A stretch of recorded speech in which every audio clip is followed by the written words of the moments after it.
তারুণ্য নির্ভর বাংলাদেশ দলের সবচেয়ে বড় সমস্যা মিডল অর্ডার। ওপেনিং জুটি আশা দেখালেও তাওফিক হৃদয়দের পারফরম্যান্স সেই আশা ঘুরে বালি ছিটিয়ে দিচ্ছে। মিডল অর্ডারে খেলা তাওফিক হৃদয়ের ব্যাট যেন নীরবে আত্মসমর্পণ করে জানায় তাকে দেওয়ার হচ্ছে না।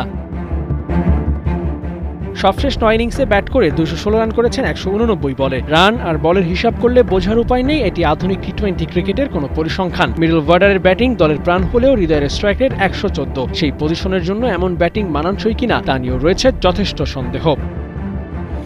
ক্যারিয়ার জুড়ে হৃদয়ের পারফরমেন্সের ইম্প্যাক্ট কেমন তার একটা উদাহরণ দেয়া যাক। এই ব্যাটার 50 করেছেন, বাংলাদেশ দলও জিতেছে এমন ম্যাচের সংখ্যা মোটে একটি। 50 করে নট আউট থেকেছেন, সাথে ম্যাচও জিতিয়েছেন এমন কোনো কীর্তি নেই হৃদয়ের। 20 ওভারই খেলায় ফিয়ারলেস ক্রিকেটের যে কথা বলা হয় সেখানেও এই ব্যাটার পাবেন না লেটারমার্ক। এমন ভঙ্গুর অবস্থা নিয়েও দিনের পর দিন একাদশের জায়গা পেয়ে খেলে যাচ্ছেন। সুযোগ পেলে আসন্ন এশিয়া কাপটাও বোধ হয় 114 স্ট্রাইক রেট নিয়েই খেলবেন তাওফিক হৃদয়।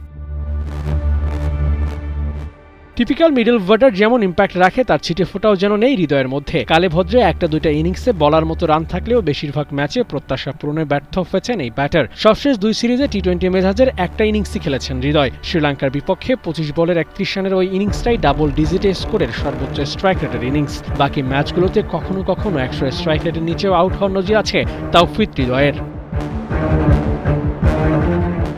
এশিয়া কাপ দরজায় কড়া নাড়ছে, তার এই ফরম্যাট চূড়ান্ত প্রতিফলন দেখা যেতে পারে এই টুর্নামেন্টে। তার জায়গায় অন্য কাউকে ভাবার সময়টা বোধহয় চলেই এসেছে। এশিয়া কাপে এই হৃদয়কে নিয়েই কি পরিকল্পনা সাজাবে টিম ম্যানেজমেন্ট, নাকি আসবে কোনো পরিবর্তন?